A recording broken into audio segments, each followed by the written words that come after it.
we're at our last Q&A.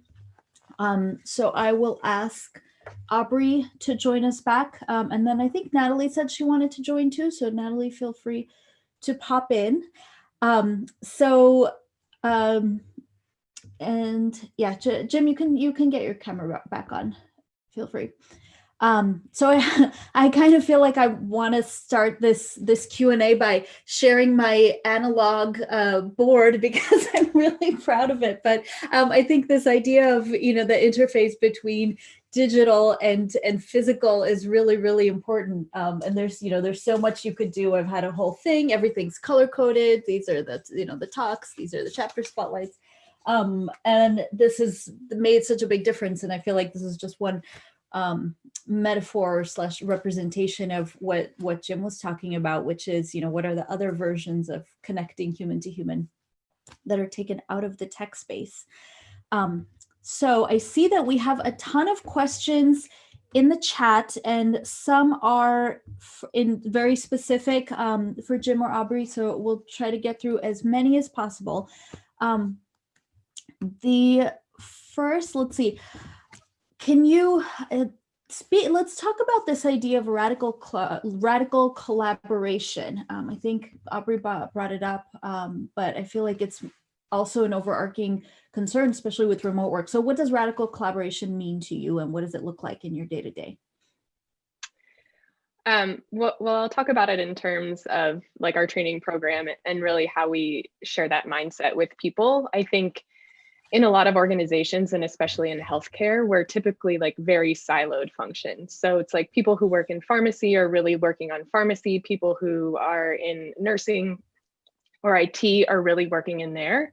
And we're trying to say, like, from the start of the work that you're doing, you need to bring all of those people together. So a pharmacy project isn't just a pharmacy project. It's likely, that you need to bring some doctors and some nurses in, of course, patients, IT, sort of anybody else who might be in that. And so, even when teams come to our training programs, it's like, don't just send 3 people from your pharmacy team, really think about the project that you're working on and who might be sort of the right roles to bring that in. And when we bring all of those people together, that's when we can really create impactful solutions. And from the beginning, we already have traction on a solution, because then pharmacy isn't creating a solution and then telling IT to do something later. They've created that solution together, and they're able to sort of figure out their own constraints and really create a solution that will actually, follow through in the development process.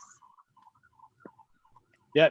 Oh, can I respond as well too? Because I got some thoughts on that. In fact, Marina, I give this talk where I compare a jazz jam session or a jazz combo with collaboration, and I call it one of the titles of the talk is radical collaboration. So a jazz organization being an example of radical collaboration. But I think one of the points that I was making was, if you add digital tools to your mix, you can actually lower the barrier to access to getting more people in, right? Again, I'm not throwing away in-person stuff. I'm just saying you can get those people across time zones and distance and things like that, and get those other voices in. Plus, what I've seen, particularly with a tool like Mural, is that when you're in collaboration, that the rules change. And I use another word called radical egalitarianism. That when you're collaborating in Mural, the CEO and an intern have exactly the same rights. Everybody can grab each other's sticky notes and move it around. And that's a real mindset shift, because that's uncomfortable for people. And Aubrey, if you're working in healthcare, that might be really uncomfortable to say, nope, you're all equal and I want all your opinions. That might be uncomfortable. So it's not just the tools, and it's not just service design. This is a culture shift. Yeah. And funny enough, that was one of the questions, asking specifically about the Kaiser curriculum. Is it more about creating a mindset, or providing tools and methods to create those design practitioners? So I'm going to assume it's both, but please feel free to speak on it. Yeah, it's really both and, right? We need that shift in our mindset, and we need the shift in the culture to even be able to use the method. So I would almost say that the culture and the mindset shift is more important for us than having people teach the tools, right? So it's somebody doesn't have to do a journey map, or they don't have to create a service blueprint, but if they've gone through the training or they've talked to their leader about it, and we get them to just bring different people together in the room, we even get them to think about, okay, like, well, let's actually talk to our patients and really think about what the problem is versus just solving what we think it is. That's more important than them using a specific service design tool. I completely agree with that, or a software tool either. I think one of the things that I've seen is that introducing a new tool or a new mode of working or a new service design tool is also an opportunity for that mindset shift. So I've talked to some people who say, oh, we're not ready for Mural. We got to first adopt design thinking. And I was like, no, Mural is your chance, your Trojan horse to get design thinking in and teach it at the same time, right? So that's what I'm saying. I think there's a yin and yang, right? That we shape our tools and then our tools shape us. So there's opportunities there. Yeah, I wanted to add to that as well, actually, and other contexts. My day job is working for Capital One in the commercial bank. So yeah, it is all about mindset shift. It's really, that's the hardest part about it. And I think using the tools to, like, that's the thing that they might see, but it's the conversation that you have around the tools. And it's the different way of asking questions, and it's changing the approach over time. So it might appear as simple as a map, and maps aren't that simple, but you might see a thing and be like, I want that thing. And then it's all the work that goes into creating the thing that you start to teach how to use those tools in the end. Yep. Have any of you encountered any challenges with introducing the service design methodology, and then how did you overcome them? This was particularly directed at Kaiser, but kind of open to all. Sure, I can kind of kick it off and then see what Jim and Natalie have to say. I think for people, whenever you're trying to get them to do something differently, there's sort of like an automatic wall and an automatic barrier, right? And so we're not asking people, you have to completely change the way you're working. It's just small things. So whether that's somebody, instead of saying, but we can't do that because it costs too much money, thinking, yes, and so even just like small behavior shifts for people start to help with those kind of things. And so we run into that in even any sort of new implementation thing we're trying to do with it, that's nurses or leadership saying, like, you want to bring all of these people together, like that's a lot of time, they could be doing other things. And so some of the challenges that we encounter, like we can just showing the value of some of those mindset shifts or sort of how that has shifted the culture is really how we're sort of able to bring people together. And I go back to that principle of like creating things together is really one of the big parts of the challenges. If we go out to people in our clinics and we say, okay, here's the new way you're going to do things, they automatically say no. But even if we bring them into a few conversations, we've lowered their barriers, we've lowered their walls, and they're already more willing to have conversations with us when they know that we value or everyone else in the organization kind of values their perspective. Mm-hmm. There's an interesting question that came in that's kind of on piggybacking off of that, and it's, has adoption of the service design mindset and methods been integrated into how Kaiser assesses performance, whether it's for an individual or a team? So has it kind of had that closed loop? I think maybe what they're asking is are we evaluating people who've gone through this training like in performance reviews on service design? More that, yeah, like, are they now thinking in a design mindset? Is there a way to track that? Is that part of their evaluation? Yeah, we're not doing that as part of like performance reviews or people's individual working evaluations. I think we see sort of the outcomes in the ways people are working through other surveys. And even though we want this mindset shift and we want this culture shift, I think it would be really hard to say, well, if you're not doing it, you're not performing at the right levels. Mm-hmm. Let's see. So I feel like there's a little bit of a common thread between training, service design, developing capabilities, especially at that kind of scale, and what are some of the different pieces of hybrid pieces of physical tools, digital tools? There's kind of this big continuum, but especially when you get to at scale, you're going to need to rely on those a lot more. Are there any examples of what that might look like? Have any of you seen examples? Or I remember, Aubrey, you had mentioned too that was part of the Kaiser training. So what does that look like in your respective organizations? Sure, I could go quickly. I would say for us within the commercial bank, it's finding that common thread throughout all the work that we do, and then looking, I would say, like a deeper dive, like a slice of that. So finding, if we select like the customer experience, we could also choose associate experience, but typically we look at the customer experience and look at what are the common phases across the products and services that we offer, and then look at across those phases. So you focus on one phase, then you can look at within that phase, these are the different steps that are happening. This is who's doing what. These are the systems that are being used. So if you imagine our whole organization or the area that I'm working as a blueprint, if we can all be looking at the same blueprint, then we can have more impact and create more change if we all understand where we're working and what we're trying to achieve together. Yeah, I mean, I think the thing that stuck out for me there is identifying patterns. And I think that's what designers do in general, and particularly when we're talking about scaling and software design or scaled services. In order to do that, you have to find patterns. You have to find patterns in human behavior. And that's really what a model like a diagram allows you to do. But I also think there are patterns in our own behavior, our own methods. And when Capital One or Kaiser Permanente find something that works, what a tool like Mural lets you do is encapsulate that as a template. I just sent out a link to that as well too, so that you can have a pattern for finding patterns, right? And then scale that thinking throughout the organization. Mm-hmm.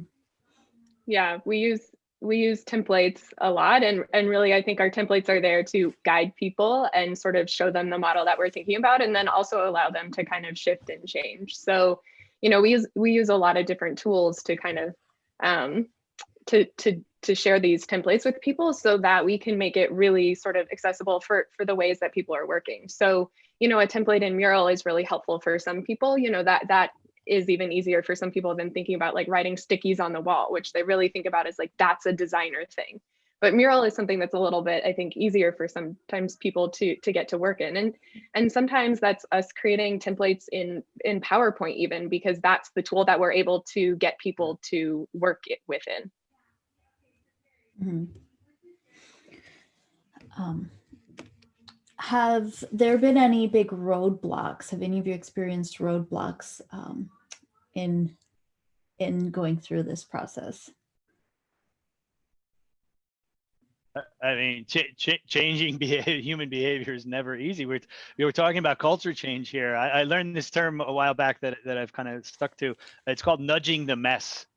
Right, because it's messy and there's no center of gravity, and really all any one of us can do is just nudge it, like Aubrey was saying. It's kind of brick by brick, person by conversation, right? But if you stick with it, you then start to see that those changes in the organization. And for me, one measure of success in an organization is when I hear other people using my words or my model. Right, you'll be in a presentation from a high level stakeholder, and you see your persona without attribution. Right? They stole my persona. It doesn't matter. You win. We win when they're using our language. So that's just one of my measures of success is when I hear my words coming out of other people's mouths. Takes a while though sometimes. Yeah, I was smiling a lot just because every day, I mean, there's a new barrier of explaining what you do and what's the value, or how do you not explain it and show the value. So I'd say it's a series of a lot of little things, and ultimately it's patience that you need to have. And I would say this is especially working in some of the larger organizations and some of the examples today. And just now, it's like, this is gonna take time. So I think to address the barrier is just resiliency and patience, and just, we'll try again tomorrow, and we'll try again tomorrow. So I think it's a series of a lot of small barriers, sometimes bureaucracy, just the complexity of understanding how to get on board with some of this service design stuff. But yeah, so just be patient. Yeah, I agree with what both of you have said. And, you know, for us, I think one of our biggest roadblocks, especially with the training, is again, like behavior change, right? We're asking people to work in completely new ways. And sometimes, you know, we have a leader who's completely on board. They're like, yeah, this is exactly what we need on our team. And so they'll ask people to go to the training. And then, you know, the people at the training are like, I don't want to change my way of working. Like, I'm good, I'm okay. And it's us having patience of working through them. It's not saying, well, you have to do all of these steps and you have to do it a certain way. But, you know, maybe we got them to go out and talk to 10 patients, or maybe we really got them to think about the problem in a new way, to really reframe it before they like really dove into it. And so working through that roadblock, eventually, you know, we get to the end of our training and we might have somebody who's like, okay, I was completely against this, but now I see the value and I'm going to incorporate a few things into my way of working. So do you guys see the future of work helping or hurting with the way that the future of work is headed? Is it helping or hurting in those endeavors? I think if you think about remote, I mean, that we're all working from home, it does level the playing field in the sense of bias. You tend to favor those right in front of you. You can see what they're wearing better. You can judge their role within the company, and maybe you're quieter with somebody who's in charge. I know there were a few examples. I think Jim and Aubrey, we were both talking about like how everyone is level in some of these working sessions. And so with having us all in the same, I mean, you can kind of see the background, but it's like, we're all on a screen together. You can't see some of the materialistic things. You're just flattened, I think. And so in some ways, having this opportunity to all be on Zoom instead of some on Zoom, some not, and whatever hierarchy there is at work, I think it's helping a little bit to level the playing field. Oh, go ahead. I was just going to say that I completely agree. I think the way that we're working now can really help, but we do really have to be conscious of the way that we're involving people. So we do have the ability to bring a lot more people in. You know, we don't have to fly to different areas to talk to different people. You know, we just bring them all onto a screen, but we still have to think about, you know, for us, like, are we only inviting people where it's easy for them to join something in the middle of the day, or it's easy for them to even call into something? And so we're really trying to think about how we can use this new way of working to expand our reach and really level the playing field for everybody. Yeah, it really does require a new level of being deliberate and intentional. That places, I think, a bigger burden on facilitators or people who are organizing these conversations. But when I think about the future of work, I think of other dimensions as well too, like the gig economy. And it's those things that I really, really wonder about. Is like, well, what if I go into one of these sessions, you know, that you were describing, Aubrey, and 75% of the people aren't even employees, they're just contractors, right? Because we've moved from W-2s to 1099s. Can we still have that sense of gravity and culture and, you know, that kind of accretion of sensitivity towards the service design and things like that? So I worry more about those things. I'm really hopeful about the remote work and collaboration future, though, as you guys can tell. There's a specific question for Jim. It says your emphasis on modeling. Why do you think this is largely absent from the current mainstream and even parts of the discussion during this conference? I mean, it probably was. I don't know. I haven't had a chance. I've been working all day to see some of the other conversations, but I just use that term very, very broadly. And for me, a model is any abstract representation of the outside world, right? We're experts in observing human behavior, which comes in irregular packages. And what we do is find patterns and make that regular. So we have a persona, we have a customer journey map or a service blueprint. And for me, those are all models. They're representations of that outside world that we can then go back internally and have a conversation around those. Because think about it, we're really lucky. Most people in our organizations don't ever get to talk to customers.